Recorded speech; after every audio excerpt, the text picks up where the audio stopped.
Hola, ¿qué tal? Buenos días. Parece que estamos en directo ya por lo que veo en el anuncio del chat. Vamos a esperar unos minutillos a que se vaya incorporando el resto de asistentes, que teníamos bastantes inscritos, y damos por comenzada la sesión. Esperamos un minuto, si os parece bien.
Bueno, pues nada, ya han pasado los 5 minutos de cortesía, con lo cual, bueno, voy a tener el placer de dar por inaugurado este webinario.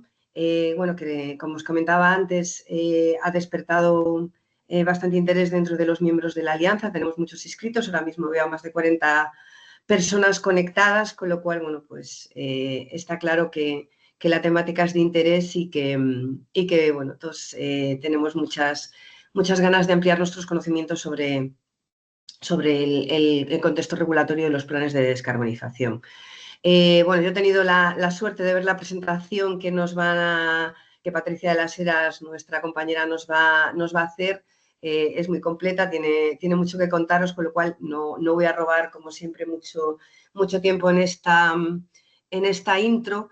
Pero bueno, quiero aprovechar para, bueno, primero presentarme para los que no me conozcáis. Bueno, seguramente los miembros de la Alianza ya me tengáis bastante vista, pero bueno, soy Teresa Bernal, la subdirectora general de Cambio Climático y de la Ordenación del Litoral de la Consellería de Medio Ambiente y Cambio Climático. Como sabéis, esta subdirección general, como responsable de la acción climática en la Xunta de Galicia, también es la responsable de la gestión de este instrumento de colaboración público-privada, que es la Alianza Gallega por el Clima, y que, como sabéis, también en los últimos meses pues, le hemos dado, creo que un impulso a lo que son las actividades de la Alianza Gallega por el Clima y bueno, hemos puesto en marcha, como sabéis, una oficina de apoyo y asesoramiento y la plataforma tecnológica por el clima. Bueno, en este contexto, sí que me gustaría comentaros que, bueno, como habréis podido ver muchos de vosotros, tenemos prevista o estamos iniciando muchas líneas de acción y muchas actividades en lo que se refiere a la oficina y la plataforma de la Alianza Gallega por el Clima. Una de esas actividades es precisamente este tipo de webinarios formativos, webinarios informativos en los que intentaremos dar respuesta a vuestras inquietudes en materia de acción climática. Este es el tercer o cuarto, ya ni recuerdo, webinario que hemos organizado este año, pero seguiremos periódicamente, por lo menos con una periodicidad bimensual, organizando este tipo de webinarios. Ahí os invito, que tenéis todos los canales de comunicación abiertos a través de la oficina, a que si tenéis alguna temática en cartera de la que os gustaría hablar y que quisierais que abordáramos desde la oficina de asesoramiento, por favor nos lo digáis. También vamos y estamos organizando, como sabéis, encuentros de carácter sectorial. Son muchos los miembros de la alianza y de diversa tipología. Eso es, siempre lo digo, una de las cosas más bonitas que tiene la Alianza Gallega por el Clima, su carácter solidario. Aquí cabe pequeñas, grandes empresas, asociaciones, centros tecnológicos, etcétera.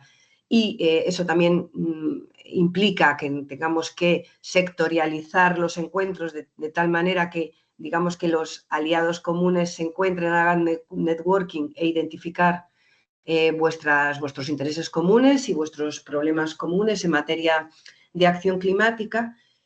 Vamos a continuar, o ya os anticipo, siempre lanzo algún spoiler en mis intervenciones, con los foros técnicos. El año pasado hicimos el primer foro técnico de buenas prácticas y este año, antes del verano, vamos a celebrar el segundo foro técnico de buenas prácticas. Sabéis que el objetivo de esos foros técnicos es que, bueno, las entidades que forman parte de la alianza pongan en común las buenas prácticas en diferentes ámbitos en materia de acción climática y descarbonización. Es muy interesante, ¿no?, aprender de lo que ya han hecho nuestros compañeros de alianza. Y además de todos estos, digamos, eventos, tanto presenciales como no presenciales, me gustaría también aprovechar esta pequeña intervención para recordaros que también tenemos servicios que se prestan de carácter constante. Es decir, que no esperéis a que se celebre un webinario, un encuentro sectorial, un foro o la propia conferencia de las partes, porque nosotros constantemente estamos ahí. Y me gustaría destacar, pues, fundamentalmente, dos servicios al margen de la asistencia de la propia plataforma y de la propia oficina a la que podéis escribir por cualquier cuestión puntual, que es el servicio de asesoramiento. Al finalizar cada uno de los eventos os pasamos un pequeño test de participación para que nos digáis un poco lo que opináis, pero que sepáis que a través de la plataforma gallega, bueno, la plataforma tecnológica por el clima, tenéis constantemente una botonera abierta para prestar asesoramiento. Ese asesoramiento no es simplemente una pregunta o una respuesta, sino que es un servicio completo que cualquier empresa puede solicitarle a la oficina técnica para que inicien un servicio de asesoramiento que tenemos con una metodología y estandarizado. Sería un asesoramiento individual a cada una de las empresas o entidades que forman parte de la alianza en la temática que vosotros entendáis de interés. Y que, por otro lado, también hemos puesto en marcha a finales del año pasado y está teniendo mucho éxito, y además os vamos a contar un poco, bueno, esas buenas prácticas en el foro técnico que os comentaba. Tenemos un programa de mentorías, es decir, estamos haciendo matches entre miembros de la alianza, parejas y buenas parejas, además, para que entre un miembro de la alianza y otro miembro de la alianza, entre esas dos entidades, establezcan un servicio de asesoramiento entre mentorizado y mentor o mentores, bueno, pues para ayudaros unos a otros en ese concepto que os decía antes solidario de esta alianza en vuestros planes de acción climática. Seguro que olvido algo porque la verdad es que tenemos muchas líneas de acción. También os anticipo que pronto os vamos a contar nuestro nuevo programa de talento, porque bueno, muchos de vosotros nos habéis manifestado vuestras inquietudes en lo que se refiere al talento, a la contratación de talento y de personas jóvenes implicadas con la acción climática. Y como sabéis, tenemos dentro de la Consellería el programa Mocidade de Polo Clima, que va precisamente de eso, de sensibilizar a nuestros jóvenes, tanto profesional como personalmente, en lo que se refiere al cambio climático. Y bueno, queremos también conectar el programa Mocidade de Polo Clima con el programa de la Alianza Gallega por el Clima. Y con esto está este brevísimo repaso de todas las acciones de la Alianza. Cualquiera de ellas que os interese, os podéis poner en contacto con la oficina. Y sin más, bueno, le voy a dar paso a mi compañera Patricia de las Heras, del equipo de esta oficina de apoyo y asesoramiento, que os va a hablar del contexto regulatorio de los planes de descarbonización. Ha despertado muchísima expectación el Real Decreto 2014-2025 en relación al registro de la huella de carbono y esas nuevas obligaciones. Creo que esto no ha hecho nada más que empezar. ya en el anterior webinario en el que hablábamos de cómo calcular la huella de carbono, os comentaba ciertas novedades que vamos a introducir en la Ley del Clima de Galicia, y ya sabéis que la Ley del Clima de Galicia va por esta misma dirección de este Real Decreto. Nosotros estamos apostando por la neutralidad climática en el 2040 y para eso también es necesario pues, continuar con estas iniciativas tanto de registro como de visibilización de determinadas actividades. Y también os anticipo que la Ley del Clima vamos a incorporar cosas similares o cuestiones similares a las del registro en relación con la contratación pública, que es muy importante. O sea que yo simplemente os lanzo esa advertencia en positivo, que esto no ha hecho nada más que empezar, que ya ha empezado hace años, pero que realmente ahora mismo se está sentando mucha normativa que os afecta al respecto y que es interesante y muy importante estar informados, formados y tomar cartas en el asunto en materia de descarbonización y de huella de carbono. Y bueno, dicho esto, muchísimas gracias Patricia, muchísimas gracias Renata y el resto del equipo de la Alianza Gallega por el Clima. Yo ahora me voy a permanecer en oculto, pero también permaneceré muy atenta a esta interesante presentación. Muchas gracias.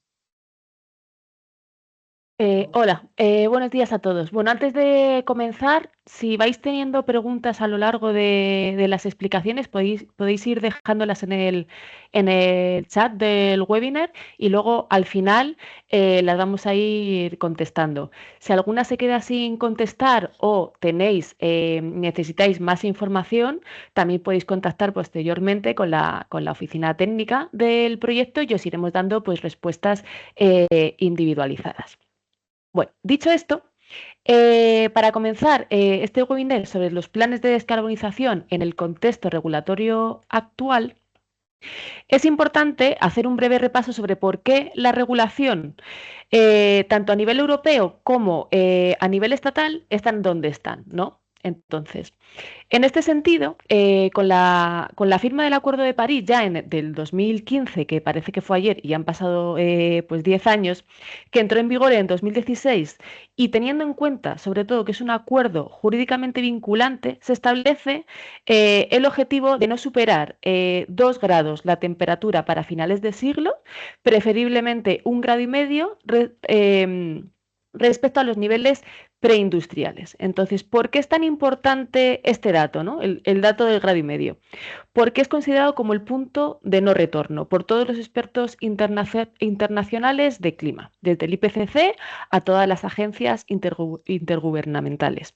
Entonces, hay un concepto muy importante que seguro que todos tenéis claro, pero fuera digamos, del ámbito de los expertos en sostenibilidad o cambio climático, hay veces que puede estar un poco difuso. Y entonces, el cambio climático, el calentamiento global, no es solo el incremento de la temperatura, que puede haber unos inviernos más suaves o unos veranos mucho más intensos. Es que realmente este punto de no retorno influye en la dinámica atmosférica global porque se altera. Entonces, lo realmente preocupante es el aumento en frecuencia e intensidad de fenómenos extremos. Es decir, danas, por ejemplo, en la zona mediterránea, como la catástrofe que acabamos de ver, que llueva en una semana lo que debería de llover en un año entero, con todas las consecuencias que puede tener, olas de calor, sequías extremas, granizadas que acaban con cosechas en medio de un verano.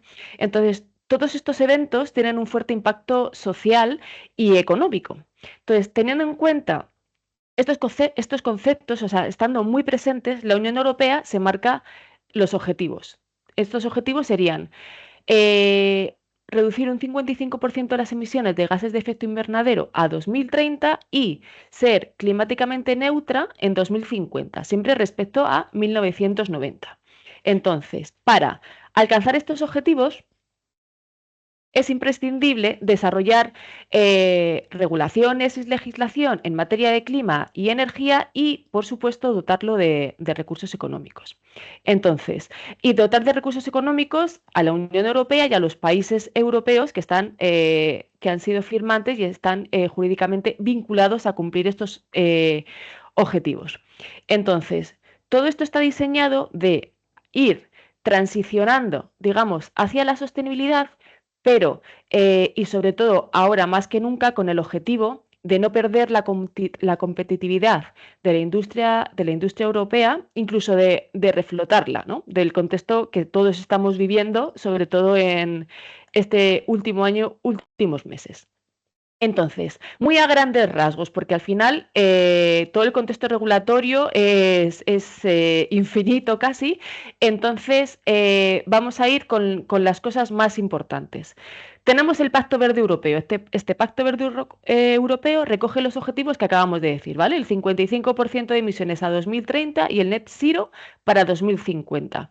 Entonces, esto lo que hace es que la Unión Europea desarrolle una serie de regulaciones que son el paquete Fit for 55, la Ley Climática Europea, todo lo que tiene que ver con la taxonomía, el CBAM, que es el mecanismo de descarbonización en frontera, que luego hablaremos más en detalle, regulaciones de gases fluorados, incluir sectores difusos que hasta ahora no estaban incluidos, la actualización de las directivas de sostenibilidad, ¿no? Como la CSRD.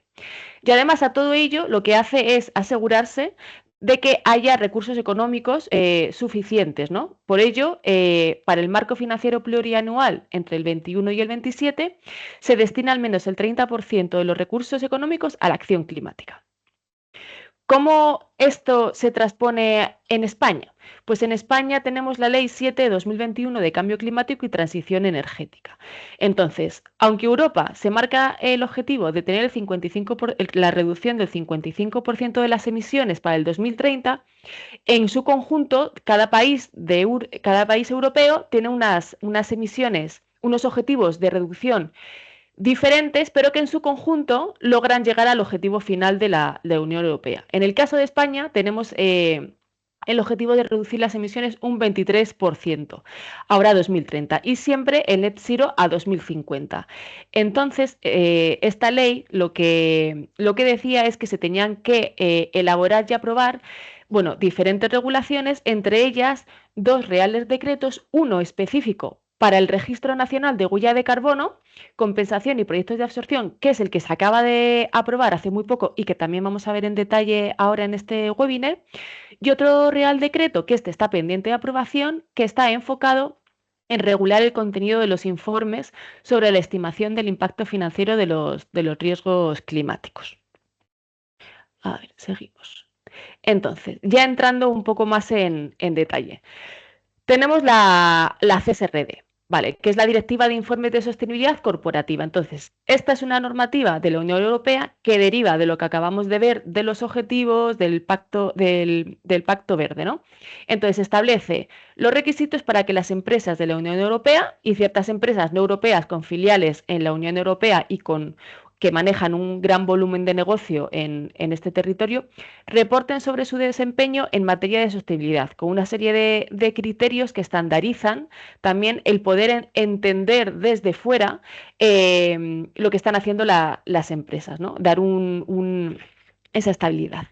Entonces, hay una serie de requerimientos generales de gobernanza, estrategia, impactos, riesgos y oportunidades, así como métricas y objetivos, y luego hay unas regulaciones sectoriales, entre ellas la de medio ambiente. Y lo que nos ocupa a nosotros sería todo lo que tiene que ver con cambio climático, que es la parte del E11 se llama. Entonces, ¿qué es lo nuevo que marcaba y que marca la CSRD?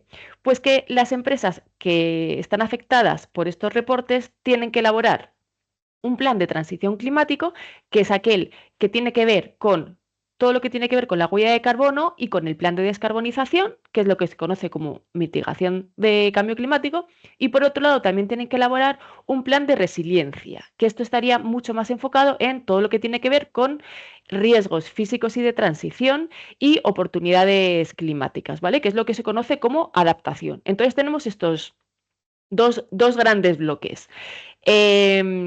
Con esta normativa de CSRD te explica cómo se tiene que reportar la huella de carbono, que tienes que poner los objetivos de reducción, pero no te obliga a que estés alineado con el Acuerdo de París, ¿vale? Lo que te dice es que tienes que explicar si estás o no lo estás, ¿no? Si estás, ¿por qué lo estás? Y si no lo estás, pues una breve explicación de por qué no lo estás. A lo mejor es que por las condiciones de la empresa, pues no se puede, ¿no? Tienes que desarrollar una serie de medidas, el coste de abatimiento, bueno, y una serie de requerimientos muy exigentes. Y por otro lado, el plan de resiliencia, que es lo que os comentaba, que es de los va más enfocado a riesgos físicos y de transición, eh, lo que pide es evaluar para todas las empresas que les afecte los riesgos físicos, que se refiere a inundaciones, olas de calor, sequías, huracanes, todo lo que tiene que ver con riesgos físicos, y toda la parte de transición serían regulaciones que afectan, tasas de carbono, demandas de mercado, demandas de inversores, todo lo que tiene que ver con lo que no es físico, ¿vale? Entonces, en esta parte no entramos, no vamos a entrar tanto, pero simplemente para que tengáis en cuenta que la huella de carbono y los planes de descarbonización es uno de los inputs que se tienen en cuenta a la hora de realizar planes de resiliencia. O sea, por ejemplo, si tú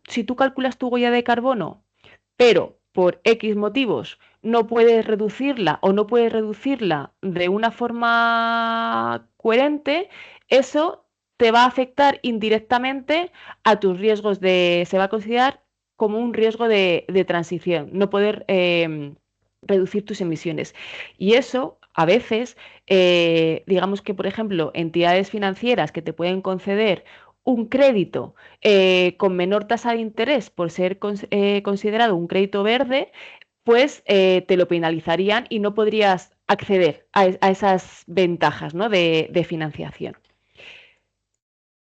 Vale, entonces, teniendo en cuenta todo lo que hemos hablado hasta ahora y llegando al 2025, como sabéis también, hace nada se ha publicado la ley o paquete Omnibus, que es en Europa, que es un conjunto de medidas propuestas por la Comisión Europea con el objetivo de simplificar las regulaciones de sostenibilidad en la Unión Europea, reduciendo la carga administrativa y burocrática, sobre todo para las pequeñas y medianas empresas. Entonces, aquí el concepto más importante que hay que tener en cuenta es que los objetivos climáticos que hemos estado viendo se mantienen, lo que pasa que con la ley Omnibus se facilita el camino, y sobre todo para las pequeñas y medianas empresas. Son las, digamos, más beneficiadas. Entonces, todo esto tiene implicaciones directas sobre las emisiones de gases de efecto invernadero, cómo tenemos que reportarlas y cómo construimos nuestros planes de descarbonización, ¿vale? Por eso es importante tener en cuenta este contexto. Entonces, la CSRD, que es lo que acabamos de ver hace un momento, hay un antes y un después de Omnibus. ¿Cuáles son las principales diferencias? Antes había tres olas de reporte. La primera ola afectaba a las empresas que estaban afectadas por la regulación anterior, que es la conocida como la NFRD.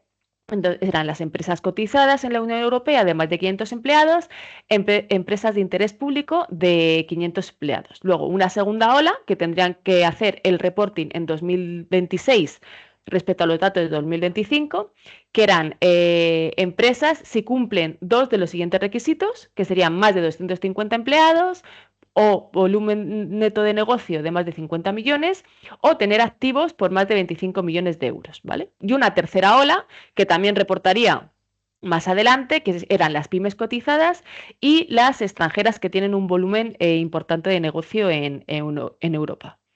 ¿Qué es lo que pasa con el ómnibus? Que se cambia un poco ese umbral. Entonces, las empresas cotizadas van a seguir teniendo que reportar, o sea, ellas es exactamente lo mismo.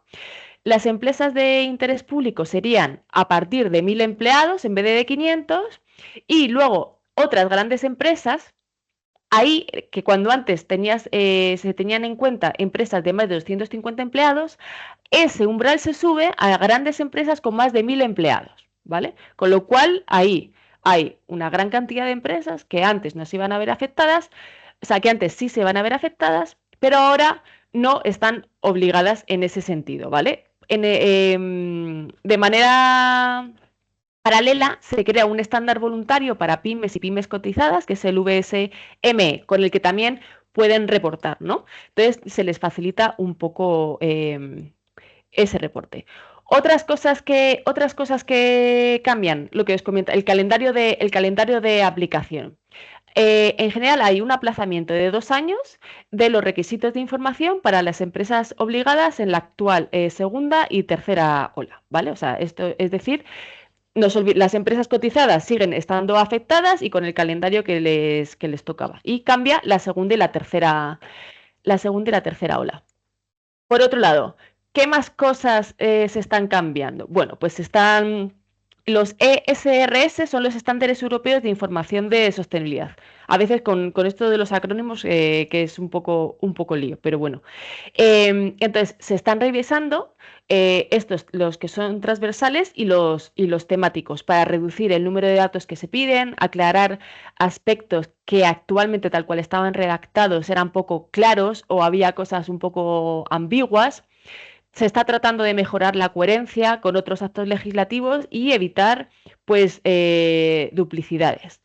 También se va a priorizar aspectos cuantitativos, se va a suprimir los ESRS sectoriales que estaban en elaboración, pues en principio no habría. Y como os comentaba antes, habrá un estándar voluntario para pymes y pymes cotizadas. Y luego, respecto de la cadena de valor, antes de Omnibus, el alcance de la información respecto de la cadena de valor era bastante extenso, con alcance amplio, aguas arriba y aguas abajo, y sin embargo, después de Omnibus se pretende definir un umbral, una línea de corte para reducir el nivel de responsabilidad, ¿vale? De las empresas que están en la cadena de valor de otras grandes empresas que sí que tienen reportar, pero que ellas no. Entonces, pasamos de CSRD a CBAM. Seguramente a los que os afecta o lo conocéis perfectamente, y a lo mejor hay otros pues, que no os afecta y es la primera vez que lo escucháis. Entonces vamos a hacer un pequeño explicación. El CBAM es lo que se conoce como mecanismo de ajuste en frontera por carbono. Entonces, el CBAM también deriva del Acuerdo de París. Es una tasa que se va a aplicar al CO2 emitido durante la producción de bienes carbonointensivos en países extracomunitarios, ¿vale? Entonces, se considera una norma ambiental, por lo que es compatible con la Organización Internacional del Comercio. Es decir, se aprobó, se aceptó y se ponía en marcha porque digamos que no afectaba a las reglas, digamos, del libre comercio. ¿Cuál es el objetivo? Evitar penalizar a la industria europea frente a otras economías más laxas en cuanto a emisiones. Es decir, si tú estás elaborando una legislación, estás poniendo, digamos, entre comillas, piedrecitas en el camino, o que las empresas europeas tengan que estar cumpliendo una serie de requisitos, que hagan inversiones para transformar sus procesos productivos, que eviten hacer las energías renovables, todo eso tiene un coste. Al final, si tú estás compitiendo con empresas de fuera de la Unión Europea que no tienen que cumplir ninguno de estos estándares, pues pierdes competitividad. Entonces, el CBAM o CBAM, como se le conoce, lo que quiere es evitar eso y evitar la fuga de carbono, evitar que empresas que digan, vale, es que ahora mismo ya no me sale rentable seguir produciendo en Europa, me voy a China. Entonces, lo que quiere es igualar las reglas del juego. ¿Qué gases están cubiertos? Pues tendríamos el CO2, el NO2 y los PFCs. Y los sectores afectados, que están bueno, en diferentes fases, pero a grandes rasgos son aquellos carbonointensivos relacionados con el cemento, el hierro, el acero, el aluminio, fertilizantes, y en una segunda fase el hidrógeno y la electricidad. Por lo cual, ¿qué sectores están más afectados? Sector de la automoción, construcción, agroquímica, todo lo que tiene que ver con maquinaria, metalurgia, ¿no? Pues porque son los sectores que consumen esas materias primas. Vale. ¿Quién es el responsable de reportar y comprar los certificados CBAM? La empresa que importa. Es decir, si tú eres una empresa española que importas acero, a partir de que se ponga en funcionamiento el CBAM, vas a tener que comprar certificados CBAM equivalentes a lo que importas, ¿vale? Entonces, un certificado CBAM es igual a una tonelada de CO2 emitida, ¿vale? En tu proceso, en el proceso de producción de las materias que compras. Entonces, ¿cuál va a ser el precio de ese certificado? Pues después de mucho debate, durante muchísimo tiempo, lo que se ha dicho es que será el promedio semanal de la tonelada de CO2 en el mercado europeo de derechos de emisión, que es lo que se conoce como el EU ETS. Entonces, este precio es muy volátil y cambia bastante. Entonces, para que tengáis una referencia, por ejemplo, en el 2010 estamos hablando que el precio promedio anual fue de 14,32 y el año pasado de 65,29, con lo cual es algo bastante volátil. Aquí simplemente a efecto informativo es de cuál es el origen de las principales materias primas, ¿no? Pues por ejemplo, el aluminio, ¿de dónde viene? De China, de Turquía, Suiza, Reino Unido, ¿no? Aquí es, bueno, esto lo compartiremos y es a efecto informativo. Hay algunos países que quedarían exentos del CBAM, aunque no sean de la Unión Europea, como pueden ser Islandia, Noruega, Suiza o Liechtenstein, porque tienen mecanismos propios parecidos y entonces entienden que se compensa y no hay que penalizarlos. Vale. ¿Cómo le afecta el paquete ómnibus al CBAM antes y después? Los sectores siguen siendo los mismos: cemento, hierro, aluminio, fertilizantes, electricidad e hidrógeno, pero además, y esto está potencialmente en estudio, porque como sabéis, el paquete ómnibus, hay algunas cosas que todavía no están aprobadas del todo, podría aplicar a partir de 2026 a otras industrias y productos como vidrio, cerámica, pulpa, papel y productos químicos a granel. Pero esto está todavía en debate dentro de la Comisión Europea. ¿Cuál es el principal cambio que tras Omnibus? Antes de Omnibus, las empresas afectadas eran todas aquellas, junto con autoridades públicas, que realizaban importaciones extracomunitarias de materiales precursores o productos transformados que contengan estos materiales afectados. Y esto hacía que hubiera más de 200.000 empresas que estaban afectadas y que tenían que reportar. La exención era mínima, era prácticamente despreciable. ¿Qué es lo que pasa ahora? Que se ha subido muchísimo ese umbral. Entonces, ese umbral se establece un umbral anual acumulado mínimo de 50 toneladas por importador de materiales. Entonces, se elimina que tenga que reportar y comprar certificados CBAM a más de 180.000 importadores. Es decir, principalmente todas las pymes e importadores ocasionales quedan descartados, no así los grandes importadores. Esto supone que se excluye más o sea, en torno al 90%. Y el 10% restante realmente son los que representan el 99% de las emisiones, con lo cual es algo que tiene bastante sentido. Por otro lado, respecto del alcance y los procesos, pues en general se reduce la carga administrativa para las empresas que sí que tienen que seguir reportando, se van a simplificar los cálculos y se rebaja el régimen sancionador, de forma que se permite subsanar errores no intencionados o el pago de sanciones libera de las obligaciones de redención de certificados. Antes no pasaba así. Antes, como estaba estipulado, si te ponían una sanción, tenías que abonar esa sanción y además seguir cumpliendo con las obligaciones, ¿no?, de redención de estos certificados. Y luego, otro de los grandes cambios es el calendario de aplicación, que se alarga un poco, ¿no? Entonces, los certificados CBAM no se van a poder comprar hasta febrero de 2027 para cubrir las importaciones de 2026. Con lo cual, las empresas que sí que tienen que seguir reportando van a tener un mayor periodo para poder adaptarse, prepararse y tener todo listo. Vale.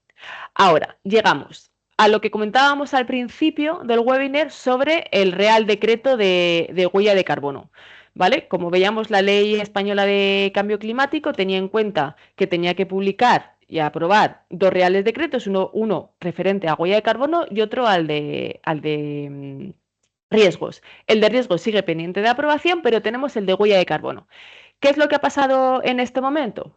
Había empresas que de repente decían, entre comillas, qué bien que con el cambio de CSRD ahora no tengo que reportar, ¿no? O me libro, pero aparece el Real Decreto y entonces vuelven a estar implicadas otras empresas.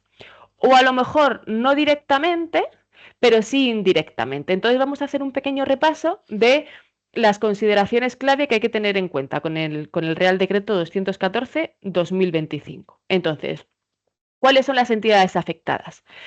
Dentro del sector privado tendríamos las empresas afectadas por la Ley 11-2018, que son las que están afectadas por la en materia de información o financiera. Entonces, esto es lo que hemos visto antes, ¿no? Las sociedades que formulen cuentas consolidadas y las sociedades de capital de más de 500 empleados que tengan consideración de interés público o bien cumplan con la condición para ser considerada gran empresa. ¿Qué entra además? El sector público. Con este Real Decreto, los departamentos ministeriales de la Administración General del Estado, organismos autónomos y otras entidades gestoras relacionadas van a estar afectadas por este Real Decreto. ¿Cuáles son las obligaciones? Pues por parte del sector privado, no están obligados de inscribirse en el registro, pero sí van a estar obligados de publicar toda la información que tiene que ver con su huella de carbono y su plan de reducción. Sin embargo, el sector público, las administraciones públicas, sí que van a estar obligadas a inscribir su huella a partir del año 2026 y contar con planes de reducción. Vale, ¿qué alcances están incluidos? El alcance 1 y 2 son obligatorios. Haciendo un breve repaso respecto de huella de carbono, sabéis que hay 3 alcances.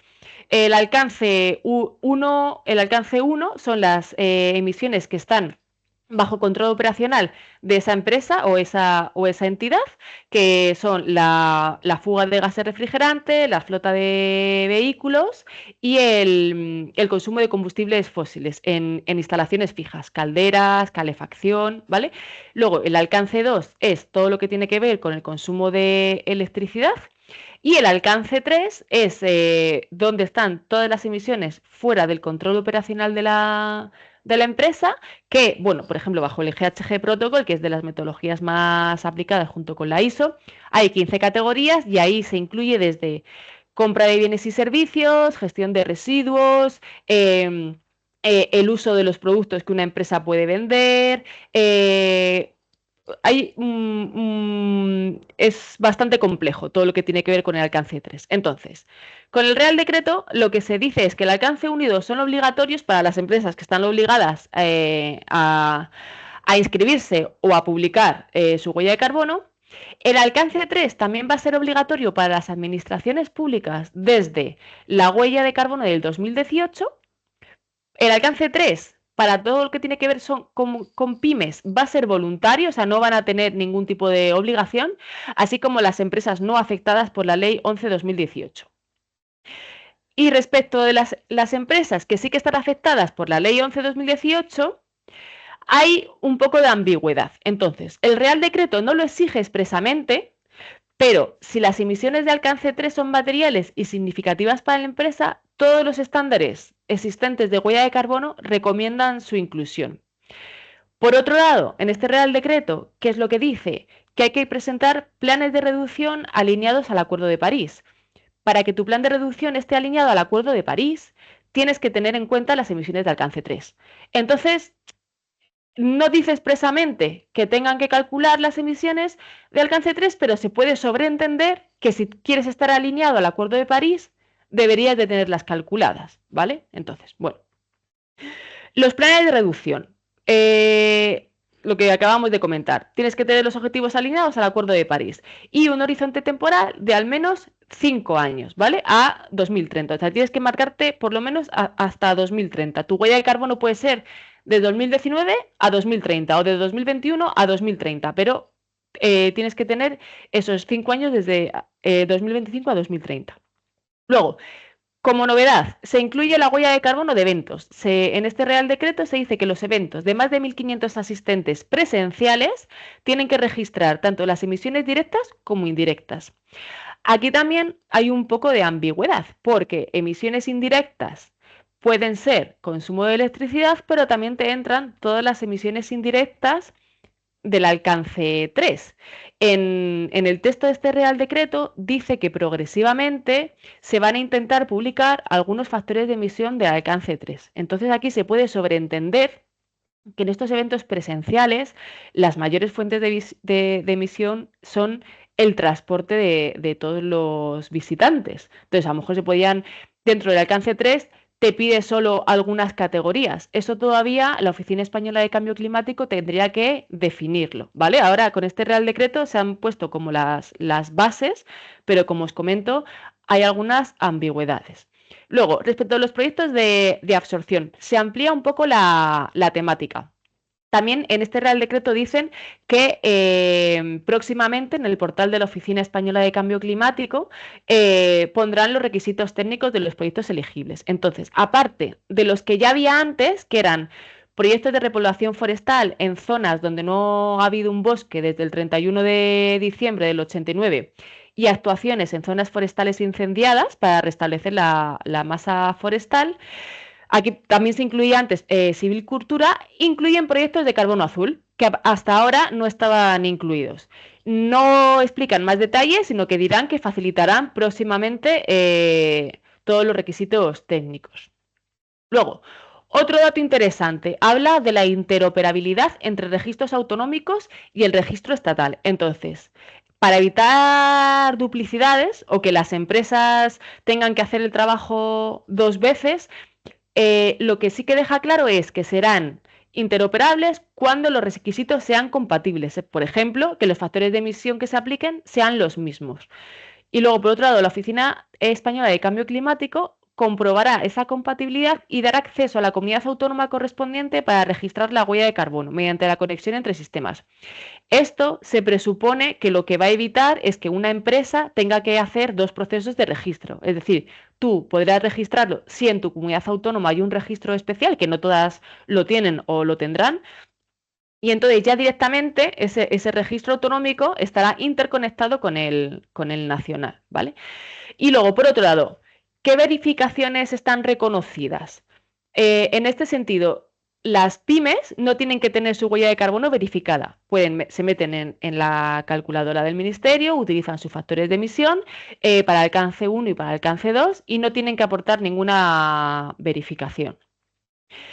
Pero cuando no es una pyme, sí que se necesita tener verificadas esas emisiones. Entonces, y aquí siempre hay dudas, pero hay que dejar claro que no se acepta como evidencia o como soporte de verificación que el EINF o el estado de sostenibilidad estén verificados como evidencia, o sea, porque eso es mucho más amplio. Entonces, ¿qué sí se acepta como verificación?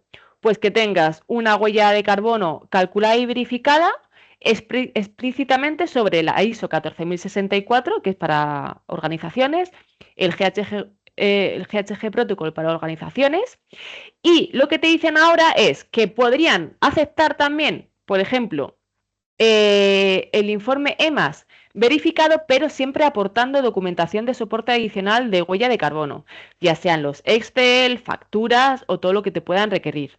En este sentido, también dicen que podría valer la ISO 50001 de energía y el ISAE, que son los informes de aseguramiento sobre declaraciones de G, que esto está bastante menos usado que todo lo anterior. Vale, y ahora, entrando más en detalle de los planes de descarbonización. ¿Qué es un plan de descarbonización? Es la hoja de ruta detallada con los objetivos cuantitativos bien definidos para reducir las emisiones de gases de efecto invernadero en un horizonte de tiempo específico, detallando las medidas y los costes que te van a permitir alcanzar estos objetivos. Entonces, si tú eres una empresa, ¿no? Dices, vale, ¿cuál es mi objetivo? ¿Qué grado de ambición tengo que poner? ¿No? Aquí siempre suele haber un montón de dudas, ¿no? Pues el objetivo que tú como empresa te tienes que marcar va a depender de muchas cosas. que sea voluntario completamente, que no haya ningún estándar, que ningún cliente te lo pida, que ningún banco te lo pida tampoco y tú te quieras marcar el objetivo que tú quieras. Otro, que quieras cumplir regulaciones, que tengas un gran cliente, que a lo mejor el 90% de tu facturación va para un cliente y ese cliente sí se ha marcado determinados objetivos, como que está en SBT o está alineado con el Acuerdo de París. Entonces, aquí la clave es que si hay grandes empresas que sí que tienen que estar en SBT, ellos se marcan objetivos para su alcance 3. Entonces, tú como proveedor eres parte de su objetivo de alcance 3, con lo cual hay grandes clientes que les están pidiendo a sus proveedores que aunque no estén obligados a estar en SBT o tener un plan de reducción, lo tienen que tener, porque las reducciones de sus proveedores, ellos se las, digamos que las cogen y se las ponen como reducción de su alcance 3. Y ahí es lo que se conoce como efecto de arrastre, que al final hay empresas que no están obligadas a reportar, pero por las condiciones del mercado, al final tienen que subirse a la sostenibilidad e integrarla y desarrollar su cálculo de huella de carbono de alcance 1, 2 y 3 y tener un plan de reducción. Sí o sí, si quieren mantener su negocio de forma competitiva. ¿Vale? Entonces, todas estas exigencias es lo que te puede marcar que quiera reducir un 1% anual o un 4,2% anual. Entonces, vale, ¿cuáles son las claves para definir el plan de descarbonización? ¿En base a qué defino mis objetivos? Pues es lo que acabamos de ver. Por ejemplo, si tú solo quieres hacer una huella de carbono y un plan de reducción y inscribirlo en la Oficina Española de Cambio Climático o en el registro que haya en tu comunidad autónoma, bueno, ahora sí te va a marcar para el Acuerdo de París, pero antes no te exigía ningún mínimo. Si tú quieres estar alineado con el Acuerdo de París, vas a tener que mínimo en un periodo de 10 años reducir tus emisiones de alcance 1 y 2 un 4,2% anual, ¿vale? Pero si tú no quieres estar alineado con el Acuerdo de París, no tienes por qué llegar a ese 4% con 2 anual. ¿Qué es lo que está pasando por otro lado? Que empresas que no estaban alineadas, lo que os decía, llegan a un banco, quieren una financiación sostenible y el banco les dice, sí, yo te doy esta financiación sostenible, pero tú tienes que fijarte unos KPIs climáticos y me tienes que cumplir el 4,2% anual. Al final, de una forma o de otra, las empresas están viendo, entre comillas, dirigidas u obligadas a tener que estar alineadas con el Acuerdo de París. Vale, ¿qué más cosas se tienen que tener en cuenta, ¿no? ¿Cómo integrar las actuaciones ya implantadas en la organización?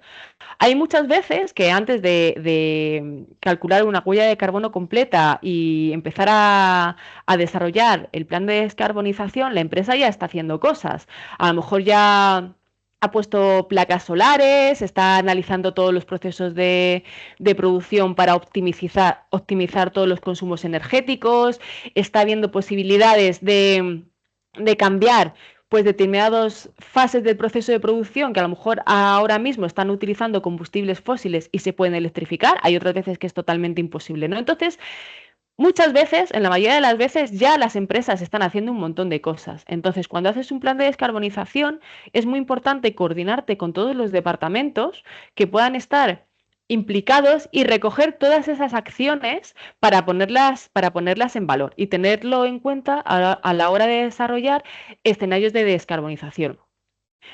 Dentro de todo este proceso, ¿qué debo cambiar en mis procesos y estrategias para avanzar hacia la descarbonización? Aquí también lo que hay que tener en cuenta son las palancas de descarbonización. O sea, tú identificas tus puntos críticos. También tienes que orientar las inversiones aquellas que vayan a tener un mayor impacto.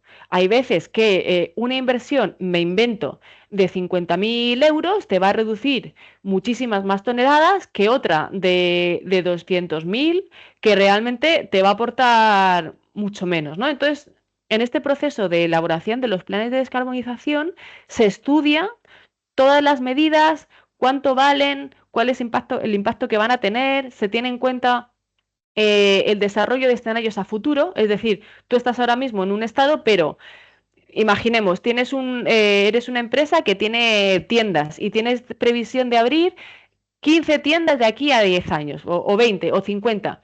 En esos escenarios tienes que tener en cuenta el crecimiento de la empresa, ¿vale? Junto con el crecimiento de las emisiones. Bueno, esto más o menos, sí, ya lo hemos comentado. Entonces, la metodología, ¿qué metodología general que tienen que seguir los planes de descarbonización? Lo primero, que ya hemos estado viendo durante todo el webinar, el cálculo y análisis de emisiones directas e indirectas generadas por la organización. Volvemos otra vez al alcance 3. ¿Qué es lo que pasa? En la mayoría de los casos, más del 90% de las emisiones proceden de la cadena de valor, que esto es el alcance 3. Con lo cual, las empresas, aunque no estén obligadas, si realmente necesitan hacer un plan de descarbonización, es que tienen que calcular su alcance 3, porque si no se están dejando la infinita mayoría de las emisiones fuera de lo que es su huella de carbono y eso no es coherente.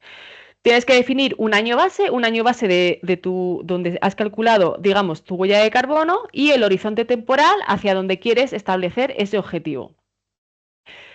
Segunda parte, el análisis potencial de la descarbonización. Tienes que identificar los puntos críticos y las palancas de descarbonización. Es lo que acabamos de ver. Cuando tú tienes tu huella de carbono completa, vas a ver, depende de la empresa y del sector, pues a lo mejor la compra de bienes y servicios es crítico y para otros es el transporte, para otros puede ser el consumo de electricidad, ¿no? Ahí se identifican los puntos críticos, pero para eso tienes que tener la foto de toda tu huella de carbono completa. Luego, iniciativas puestas en marcha y sinergias con otros departamentos de la empresa. Al final, lo que comentábamos antes, todo está relacionado. Entonces, por ejemplo, si otro departamento está haciendo un estudio para reducir la cantidad de packaging de determinados productos o utilizar materiales sostenibles, eso te afecta indirectamente a tu huella de carbono, porque si utilizas menos packaging o uno más sostenible, consumes menos materias primas o tienen factores de emisión más sostenibles, con lo cual se te reduce tu huella de carbono. Volvemos a lo que estábamos hablando, la coordinación entre todos los departamentos, recopilar todo lo que está en marcha y todas esas sinergias es fundamental. También hay que identificar las emisiones bloqueadas, que se llaman así, aquellas o sea, que tú ya sabes que no vas a poder reducirlas. Por ejemplo, tienes un, tienes una fábrica, ya hay determinadas máquinas que no se pueden electrificar y que tienen ese consumo de combustibles fósiles sí o sí, y que cambiar esa máquina a lo mejor te vale, no sé, 500.000 euros y no te es posible cambiarla, o sea, porque entonces dejas de ser competitivo o tienes que cerrar la empresa. Entonces, eso son emisiones bloqueadas. Y es normal, o sea, las empresas las tienen, simplemente hay que identificarlas. Hay que identificarlas y saber que esas emisiones a día de hoy no van a poder reducirse. El desarrollo de escenarios en los planes de descarbonización es lo que os contábamos, es tener en cuenta los planes de crecimiento o de decrecimiento de esa empresa, ¿vale? Porque si tú abres 10 tiendas, esas 10 tiendas van a tener unas emisiones asociadas, ¿vale? Entonces, y luego el coste de abatimiento. Al final, cuando tú vas diseñando cada una de las medidas, identificar los puntos críticos, vas diseñando las medidas en un escenario de crecimiento de la empresa. Esas medidas tienen un coste. Si vas a cambiar la flota de vehículos, tiene un coste. Si te vas a pasar a compra de energía renovable, eso tiene un coste. Si vas a poner paneles solares en el techo de tu instalación, eso tiene un coste. Y al final, el coste de abatimiento es para cada medida lo que te vale entre las toneladas que potencialmente puedes reducir. De forma que tú ahí vas a tener una foto, digamos, de cuál van a ser las medidas estrella. Luego tendríamos la definición e implementación del plan, pues ahí ya hemos establecido los objetivos en función de lo que hemos visto antes. ¿Quieres estar alineado a SBT, al Acuerdo de París? No, es voluntario, te lo pide un inversor, ¿no? Ahí entra, pues depende de las condiciones previas. Defines las actuaciones, tienes que definir las responsabilidades, quién es el responsable de implementar esta medida, de darle seguimiento, de actualizar todos los KPIs. defines una serie de indicadores y, sobre todo, asignas los recursos necesarios. O sea, tienes que asegurarte de que la empresa va a destinar el recurso económico o humano que corresponde para implementar esa medida. Y luego, pues darle seguimiento al plan y realizar los ajustes para el cumplimiento de los objetivos, ¿no? Si puede haber diferencias entre que lo estableces y a medida que va pasando el tiempo, pues puede haber incidencias o hay una medida que es imposible de implementar o de repente ver una medida que antes era imposible y ahora sí puedes. O sea, a lo mejor ahora tienes una ayuda para cambiar esa maquinaria que antes no tenías y en vez de valerte 500.000 euros te vale 50.000 y dices, vale, pues ahora sí que la cambio. Esto con datos inventados. Y luego, un concepto súper importante es que siempre que oigáis hablar de plan de transición en CSRD, se refiere a huella de carbono más el más el plan de descarbonización, que a veces aquí hay un poco de confusión y la gente dice, pero ¿qué diferencia hay en tu plan de descarbonización, transición, resiliencia, huella de carbono? Y bueno, puede ser un poco de lío. Y ya, pues bueno, para terminar un poco, serían los beneficios, ¿no? ¿Qué beneficios te aporta tener un plan de descarbonización? Pues compromiso ambiental, cumplimiento normativo y dar respuesta ante las exigencias de grandes clientes o inversores, que es lo que hemos estado viendo. Puede mejorarte la eficiencia operativa. Si identificas puntos críticos de emisiones y puedes diseñar proyectos de eficiencia energética, pues al final va a ser eficiencia operativa también. Optimización de la cadena de suministro, reducción de costes. Vas a tener métricas cuantificables y objetivas que son mucho más fáciles de comunicar. Atracción de inversores y acceso a financiación verde. Y luego, pues indudablemente posicionamiento en el mercado. Y ya estaría hasta aquí. Muchísimas gracias. No sé si tenéis ahora preguntas. Hay una pregunta en el chat que dice, en relación con la CSRD, esta te obliga a reportar esta información, pero ¿te obliga a tenerla? Muchas gracias. Si te obliga, o sea, si estás afectado por la CSRD, claro, tienes que tenerla para poder reportarla. O no sé si no le entendió la pregunta. A ver, voy a...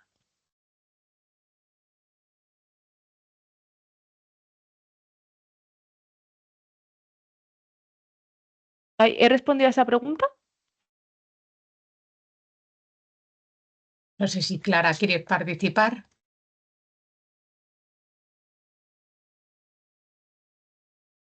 Supongo que has respondido, Patricia, porque Vale. no he comentado más.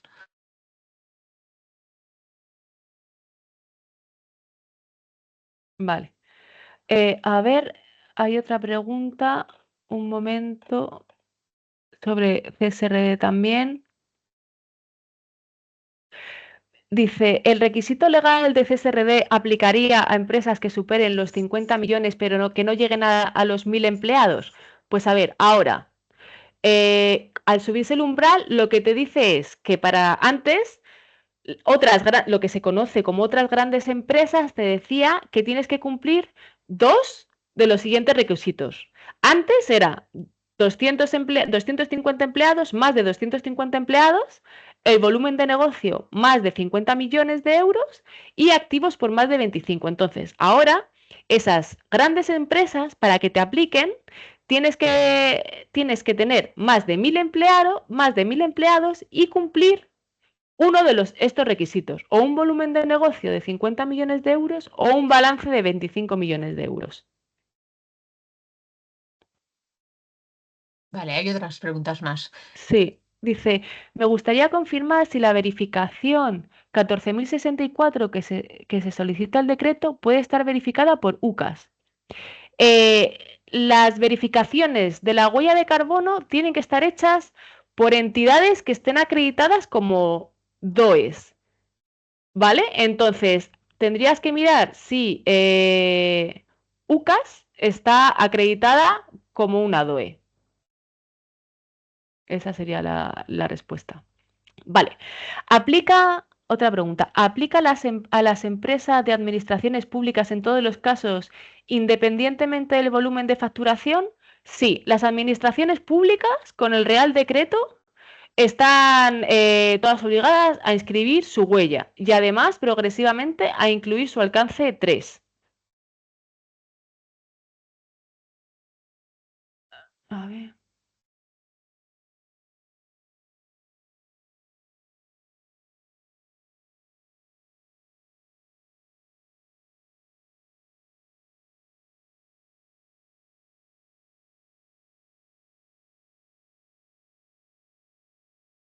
Mi empresa cuenta con una ISO 14067 de producto y parte de su uso representa un insumo o producto usado por otras empresas. A ver, la huella de carbono de producto, claro, no es la huella de carbono de organización. Entonces, eh, para el registro de huella de carbono nacional, tienes que tener la huella de carbono de tu organización, independientemente que tengas la huella calculada de uno o de un montón de productos.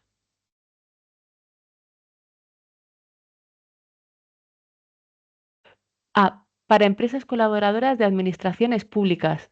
Claro, lo que dice explícitamente, em, o sea, es que alguien ha escrito refiriéndose a una pregunta anterior. Vale, que si las empresas colaboradoras con administraciones públicas también están obligadas a inscribirse. A ver, un momentito que voy a volver a ir. Em, vale, te dice, lo que te dice es de sector público. Los que están obligados son departamentos ministeriales de la Administración General del Estado, organismos autónomos, así como las entidades gestoras y los servicios comunes de la Seguridad Social y otras entidades del sector público administrativo. Mm, no queda claro, pero sí que hay otra parte de este Real Decreto que dice que a lo mejor para poder trabajar con departamentos ministeriales y del sector público te van a pedir que tu huella esté inscrita. Eso sí que puede ser.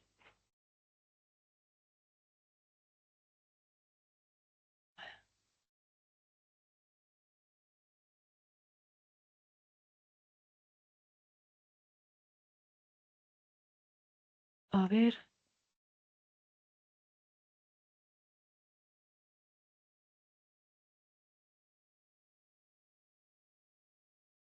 Hay una en gallego que no sé si la Sí, entiendes o no. no, Querías, regulín. bueno, quería saber cómo será, cómo se puede solucionar o bien cómo se podría parametrizar con KPIs una industria o su impacto de emisiones en el alcance 3, porque entiendo que son más difíciles de cuantificar dado su volumen en la cadena de valor de un proceso industrial.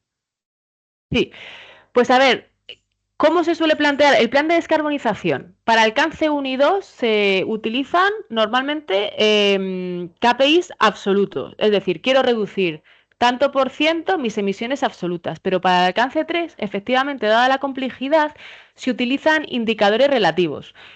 Uno que suele utilizarse bastante es el económico. Pues, por ejemplo, voy a reducir X por ciento las toneladas de CO2 por millón de euros facturado.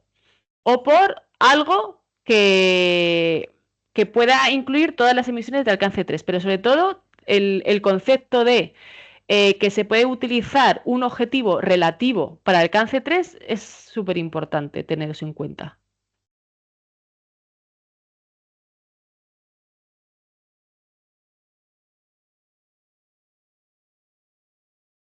Yo creo que ya no hay ninguna más. ¿Queréis Vale. hacer alguna pregunta más antes de cortar?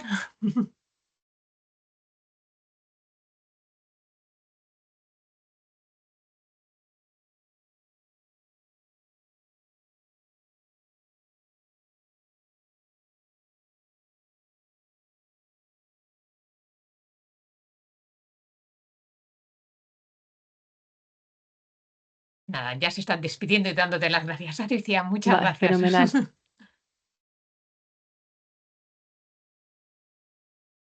Bueno, pues aquí lo dejamos. Muchísimas gracias a todos por participar y por seguirnos en este webinar. Muchas gracias, Patricia, por tu participación y colaboración. Y a todos mandaremos ahora una encuesta de satisfacción y en el que con un apartado de si queréis recibir más asesoramiento para este punto, pues que nos lo digáis. Muchas gracias y buen día. Muchas gracias. Hasta luego.